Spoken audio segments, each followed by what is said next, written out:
Welcome to the first week of our summer series, Pass It On. We're going to talk about this the whole summer. You're like, a whole summer, that's a long time to talk about one thing. Well, remember, every other week is a fun night. What's next week? St. Louis, Missouri. Yes, some of us will be in St. Louis on the mission trip, and others will be here playing volleyball. Well, they're all fun, yes, Caleb. But we call them summer fun nights are the ones where we play kickball or volleyball or whatever, and there's other crazy fun things happening. But so the weeks where we're in here, also having fun. But the weeks we're in here, we have messages. We're going to go through this series, Pass It On, and we're going to be talking about how we pass on good news. What good news am I talking about? Someone. The good news of Jesus. Yes, the good news of Jesus, which is the gospel, which is the truth of who Jesus is, what he did while he was here, what he did for us when he died. We can all share the good news. And we're going to talk about this over the whole summer. And at the end of the summer, we're going to end our summer in this series with what we're calling the Pass It On Challenge, where you all will actually get to work on crafting your own story, how to tell your story, how Jesus has impacted your life, what he's meant to you, and then share it with someone. And you actually get to practice sharing it. Now, middle schooler asked if we're going to make you come up on stage and share it. No, we won't do that. Maybe if you really want to, we maybe would consider letting you try. But you're going to be sharing it like smaller scale with like the person next to you or the person on the other side of you, whatever. But you're going to work on listening to someone's story and then writing your own story and then actually sharing your story, because when we pass on our story, we pass on Jesus. We pass on the love of Jesus. And like, we're really just telling our story. And so we do that in a lot of different ways. And so we're going to talk about how we can share our story or pass it on to through different ways to different people, our family, our friends, and all kinds of things. So we're going to talk about that over the weeks. But have you guys ever had a message or something that you were really excited to tell people? Yeah, these two. Yeah. Anybody else ever have something exciting you wanted to share with someone? Yeah, 3 of you. The rest of you, not so much. Not really. Luke, yes. Okay, right? So everybody, I'm sure everybody, maybe you're just tired, but everybody has had a story, something that you're excited to share with friends or everybody. That's how excited you are. We had a moment like that where we wanted to share with people, with our family and friends, when we found out that Stephanie was pregnant with Josiah. And you're like, Josiah, he's like going to be 18. He was a baby once? Yes. He was a baby once, and he's going to be 18 like in August, so it's crazy. But 18 years ago, we had to tell our family and friends that he was coming. And so we like told Steph's parents, and then I think your dad wrote like a song, right? He like wrote this song that he sang like at the family Christmas. And I don't remember all the words, but maybe I can have him come sometime and perform it. Maybe. But he like was writing a song, and then everybody was just kind of listening, and they didn't really know what was going on until they got to some lines about changing a diaper or something, and then they started to figure it out, and then they got all excited, and everybody found out that Stephanie was pregnant and Josiah was on the way. So that was exciting to tell people, and we did it in kind of a fun way. But we all like to share fun stories, right? Exciting stories, right? And have you ever like done really well on something, and you want to tell your best friend, like, yeah, I nailed it, I killed it? Yes, like you're excited. Yeah, what was that?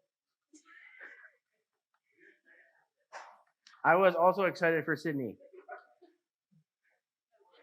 We actually, we had it written in the sky.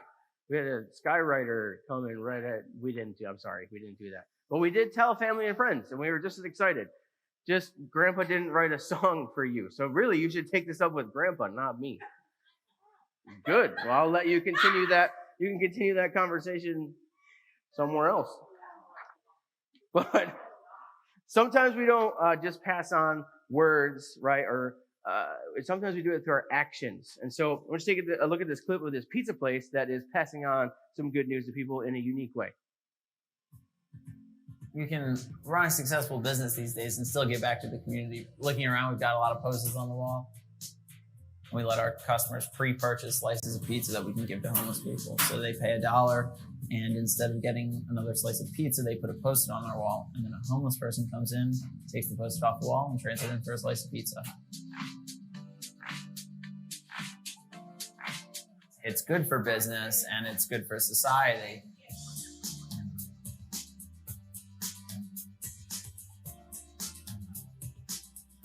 We have homeless people and other people in need come in, and they eat right next to people that are charitable. Oh, we're all eating the same pizza, and it's all delicious. We hope to donate 1,000 slices today. We have 4 pies coming and then 4 pies going to others. We've got a couple thousand saved up. It's pretty awesome.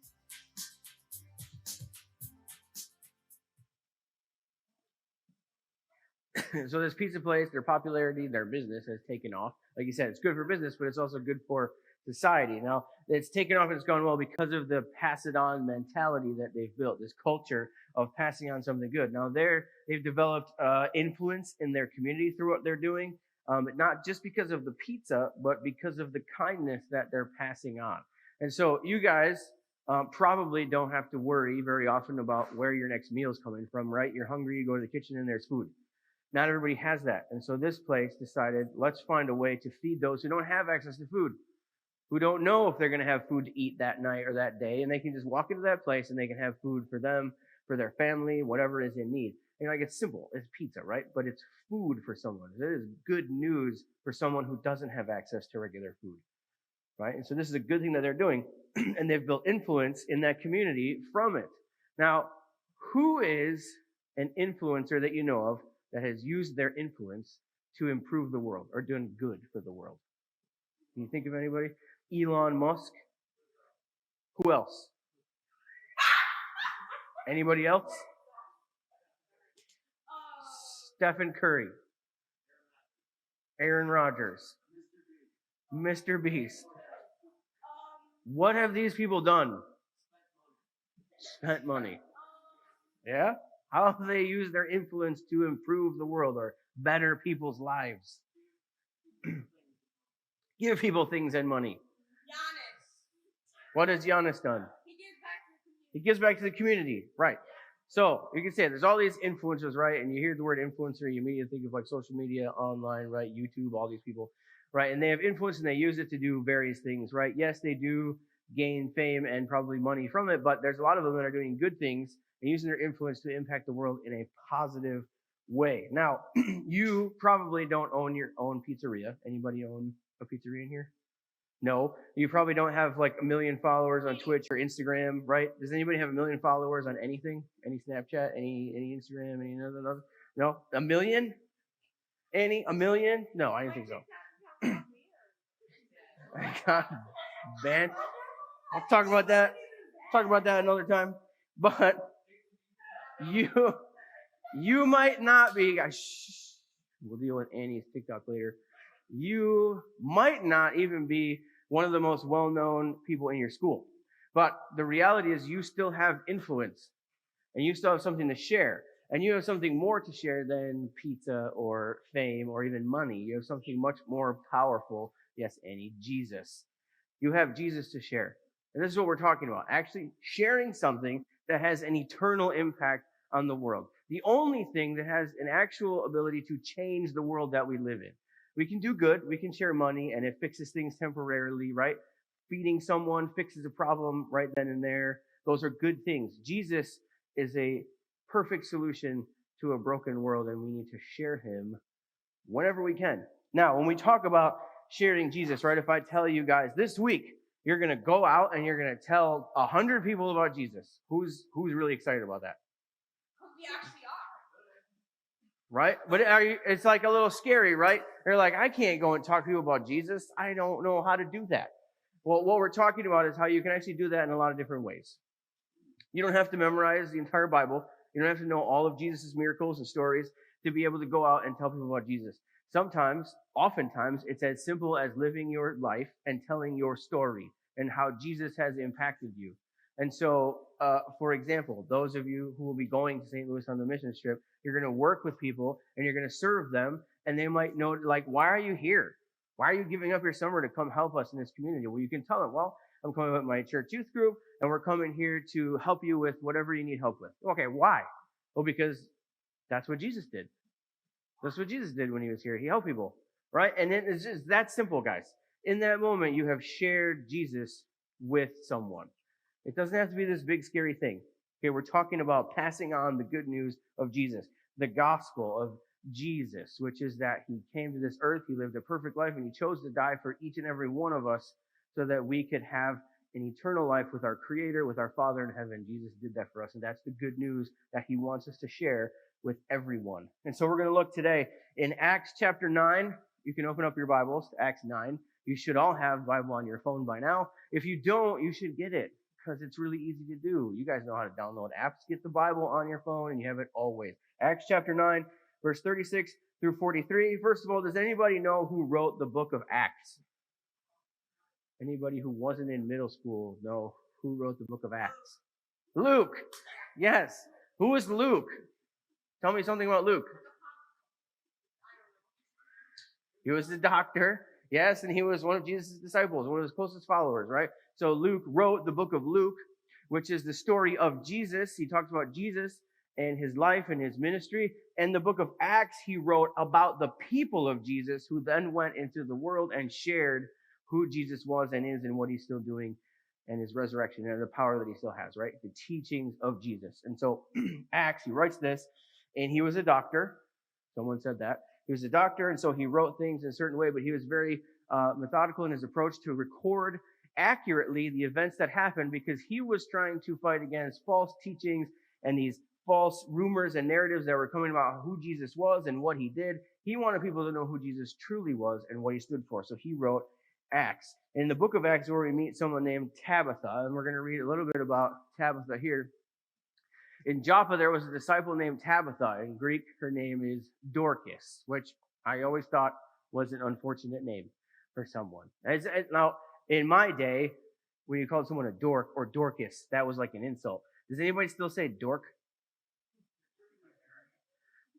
Yeah, your parents. Thank you. Yes.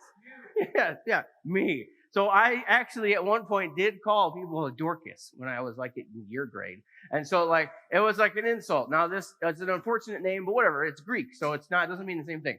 But also Tabitha. So we'll go with Tabitha. She was always doing good and helping the poor. So what do we know about her so far? What else in the first line? What does it say? She was a disciple. What does that mean? A follower of Jesus, yes. A disciple could just be a student or a learner, but in this context, she's a disciple of Jesus, someone who follows Jesus and learns from the life of Jesus. So we know she's a follower of Jesus, and she was always doing good and helping the poor. That's what we know. And then, about that time, she became sick and died. So, okay, we just meet Tabitha, and she's a follower of Jesus, a disciple of Jesus. She's doing good and helping the poor, and then she died. They're like, we just met her, and it's already over. But there's more. Her body was washed and placed in an upstairs room. Lydda was near Joppa, so when the disciples heard that Peter was in Lydda, they sent 2 men to him and urged him, please come at once. Peter went with them, and when he arrived, he was taken upstairs to the room. All the widows stood around him, crying and showing him the robes and other clothing that Dorcas had made while she was still with them. So Peter comes, he goes in this room, and there's all these widows, these women that are there, and they're showing him robes and other clothing that Tabitha had made while she was still with them, made for them. The work that she was doing to help the community, right? She was making clothes for people. She was meeting the needs of people. She was loving and caring for people. And so these widows all showed up, and they were there because they were sad that their dear friend, that someone that they love, someone that loved them, had passed, right? And they want to share what she had done with Peter. Like, Peter's here, and look at what she did for us. Look at these clothes she made for us. Look at what she had done for us while she was here. And they were sad, of course, right? Well, let's read on. Peter sent them all out of the room. Then he got down on his knees and prayed. Turning toward the dead woman, he said, Tabitha, get up. She opened her eyes, and seeing Peter, she sat up.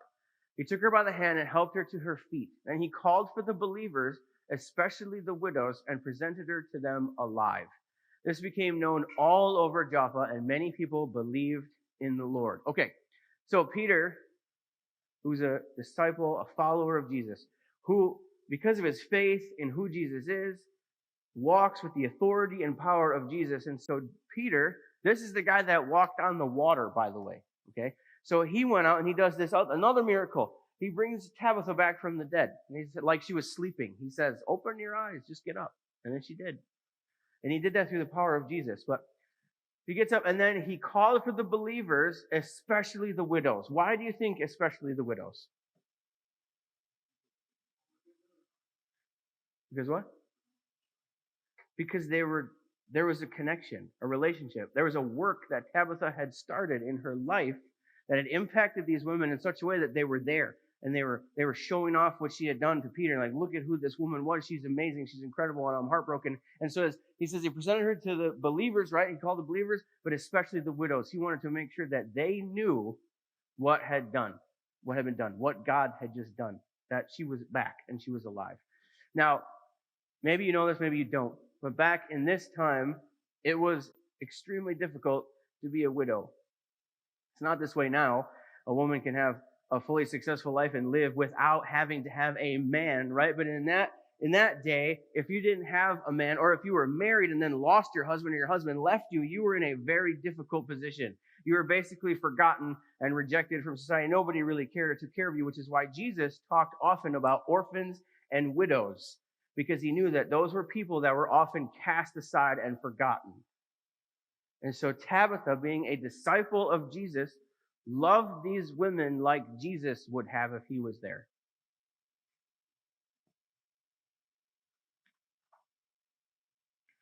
What she was doing was sharing the good news, not always through her words. It doesn't say whether or not she taught them about Jesus. I'm sure she talked about Jesus, but what it shows is that through her actions and providing for the needs of these women, she made a difference in their lives. She impacted them in a way that they saw Jesus. She loved them like Jesus would. She used her abilities in making clothing. She used her heart for other people, and she cared for them so that they would see Jesus.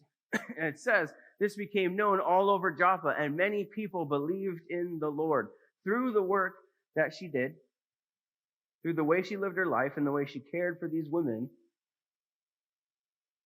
She was brought back, told them, they went out, talked about it. Many people believed in the Lord. And this all started with the work that she was doing before she passed on. She had built a reputation. People knew that she was a disciple of Jesus. And then something miraculous happened. Our lives can pass on the good news. It's that simple. When we say share Jesus with the world, I'm not asking you to get up and preach a sermon. I'm saying your life can pass on the good news of Jesus. There's a lot of different ways you can do that. There's all kinds of different ways. Each one of us are unique and built differently. We have different experiences and different stories. And your story is powerful. You might not think it is, but your story is powerful. When you bring Jesus into your story and like, this is who I was, this is what I was doing, and then I said yes to Jesus, and Jesus stepped in, and this is what he's done for me, and this is how he's helped me grow, and this is where he's walked me through this situation and how I've done this, and you can talk about Jesus throughout your whole story, and you're just telling your story. You're just talking about you. Nobody knows you better than you do, right? Nobody can talk about you better than you can. You're talking about you and telling your story, but in that story is woven the person of Jesus and the powerful things he's done in your life. And so when I say share Jesus, share the good news, I'm saying just tell people your story. And sometimes we do that with words, and sometimes we just do it through living our life and doing things like Tabitha did. Now, does anybody in here love music? Anybody a musician? Like you can actually play music? Okay. Maybe, guys, maybe you could connect with others over your shared interests and use music that you create or that you listen to, and you can use that to share the good news of Jesus. All right, somebody's like, why do you listen to the kind of music you listen to? Or why don't you listen to this kind of music? Why do you listen to this music that seems more positive, right? Whatever it is, like, why does music speak to you? Whatever. And you can say things like, well, this is who God made me to be. This music speaks to my heart. I hear God speaking, and I feel Jesus moving in my life when I listen to this kind of music. And you're just talking about your music, or like, why are you so good at creating music? Well, that's how God made me. He gave me this gift. You're just talking about yourself, but in that conversation, you are sharing the good news of Jesus with the people you're talking about music with. How many of you love to give gifts? give gifts. Like 2 of you. Okay. Give gifts. Yes, some people like to give gifts. You should show others the love of Jesus by living a life of generosity, by being generous, by giving more than you receive, right? We're not known for generosity. And when I say we, I mean people in general. And so when you live a generous life and you give freely to others, or when you give of your time and your resources to help people in need, or just because you want to care for somebody, it has nothing to do with you. People are like, why do you give so much away? Why do you care so much about other people? And you say, well, that's because that's how Jesus lived. I just want to live more like Jesus. All you're doing is telling your story, talking about what you do and what you like to do and how you do it. And in that, you're sharing the good news of Jesus and who he was and who he is to you. You're sharing the good news. Anybody play sports? Yeah, sports. Like, how do I share Jesus in sports? You can connect with others through sports, your teammates, even your opponents, right? You can go out there and you can play a sport with a good attitude, with being respectful of your opponents. How about being respectful to officials and umpires? I know, right? That sounds crazy. Because those people, they go out there to like ump or officiate a game and they're getting yelled at from every side and every angle. And you go out there and you treat them with respect and kindness. And they're like, why are you so nice? They notice that because it's weird. They're not afraid of you, right? They're not like getting yelled at by you. You're just talking to them. They're like, why are you being so nice? You're like, well, that's how Jesus lived his life. I just want to live how Jesus lived. And in that simple interaction, you're sharing the good news of Jesus with that official or your opponents. When an opponent falls down, you help them up. We're like, why do I do that? They're the enemy. No, you just help them up because it's nice. And they're like, why are you being nice to me? We're on opposite teams. Like, that's the way Jesus lived his life, and I just want to do that. And in that interaction, you're sharing the good news of who Jesus is. Anybody love to learn? Who likes to read? Okay, that's the same thing, by the way. Reading is learning. You learn when you read. And those of you who didn't raise your hands, you should read more. I'm not judging. I'm just telling you should read more. It's good. It's good for you. Anyway, you love to learn, right? So maybe you just get a group of people together to talk about whatever book you're reading, whatever. Maybe you're writing a book. I don't know. But like you're committed to like learning this stuff and reading these things and you're excited about it and passionate about it and you want to share it with other people and you're like, why are you so positive about this? Why are you so fun to talk to about these things? You seem so encouraging all the time. And you're like, why are you like that? Well, that's because how Jesus lived his life. Jesus wanted to share things he was excited about. He wanted to talk about things. Jesus learned things about other people. He wanted to learn about people, right? I just want to live how Jesus lived. That's all. And in that interaction, you're sharing the good news of who Jesus is. And you're just reading a book or talking about a book. You're living your life. Your life can pass on the good news. Anybody love to cook? Like to cook? Wish you were better at cooking? Okay, there you go. Have an interest in it? Yeah. Maybe through your cooking, you can get better at cooking to the point where you can make meals for people and you can provide food for other people, like the pizza place. Maybe you can open your own pizza place or restaurant where you do the same kind of thing. Whatever. But you're just inviting people over to your house to have food. Hey, I made this meal. Come on, let's hang out and talk. And you're like, why are you so welcoming to people? Why do you share your food and stuff? Because that's what Jesus did when he was alive. That's what Jesus did on this earth. I just want to live more like Jesus. And in that interaction, you're sharing the good news of who Jesus is through cooking and food. Because our lives can pass on the good news. It doesn't always have to be preaching a message up front in church. It's just living your life and sharing the good news of who Jesus is through your life, through your actions, through the way you treat people, through the way you love people, the way you act around people.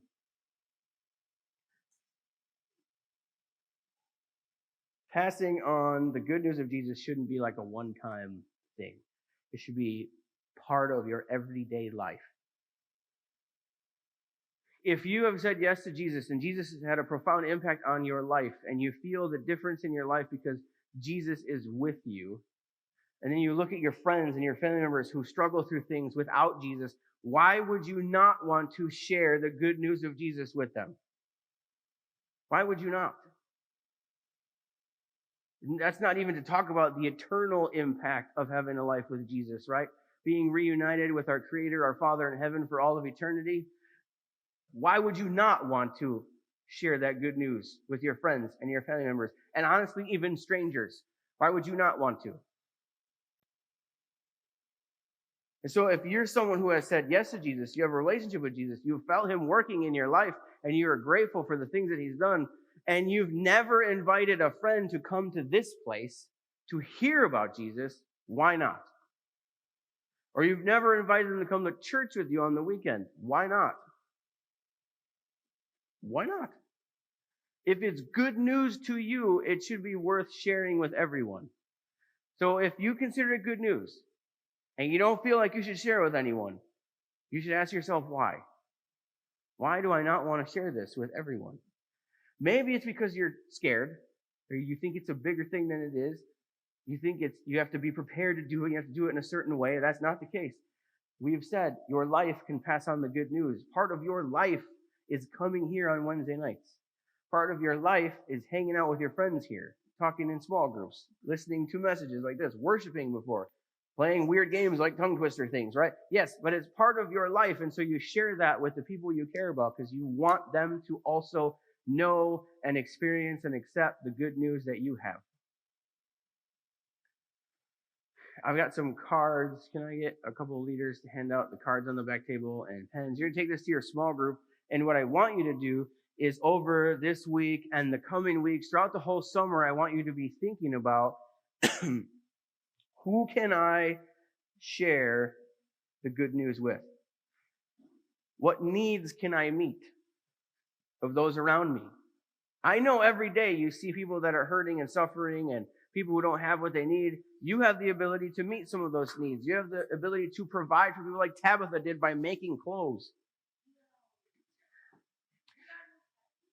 Yes, we got new pens. So you can, I want you guys, over the week, keep the piece of paper, make it a note on your phone, I don't care. But over the summer, I want you to think about who can I share the good news with? How can I share the good news? So that when we get to the end of the summer, guys, when we get to the end of the summer, when we reach the Pass It On challenge at the end of August, and you guys start to work on writing your story and how you can share it with others, you will, in your mind, have a list of people prepared that you will want to share the good news with. Like 3, 5, 10, 100, 500 people you want to share the good news of Jesus with. And so if you can't think of anything tonight to write down, that's fine. Keep thinking about it over the next weeks. Those of you going on the missions trip, you're going to have to be more prepared sooner because you're going to be sharing the good news of Jesus very soon. So be prepared to talk about why you're doing what you're doing. Why do you go to youth group? Why are you giving up a week of your summer to go to St. Louis? If you're not going to St. Louis, why are you so kind to people? Why are you so nice to me? Why do you seem different than everybody else? Why do you go to church? Tell them why. The why is Jesus. And then tell them why you want them to know Jesus. How it has mattered in your life. Share your story. Your life, your story can pass on the good news of Jesus. I want to pray for you guys and head to small groups. Father God, we thank you for this place. We thank you for this time to come together, talk about our stories, to share our stories, to see where you've been working in all of our lives. God, I pray that you would begin to reveal in our hearts and our minds people that we can share your good news with. God, I pray that you would give us the courage to begin to prepare how to share the good news with those people. And that over the summer, over the weeks, maybe even much sooner, you would give us the words to say, you would give us the things you need us to do, how you want us to proceed to share your good news with the people around us. God, I pray for courage to talk openly about who you are to us. God, I pray for wisdom on how to share who you are to us. I pray for patience and strength to live a life that is honoring to you so that people notice a difference that opens the door to conversation and questions, that gives us the opportunity to talk about who you are. I thank you for this place. God, I ask for your blessings on small group time, that you help them to be open and honest and have conversations about their good news, the stories that they have and how to share them, and just talk and encourage one another. God, we thank you for this time together. We pray these things in Jesus' name. Amen.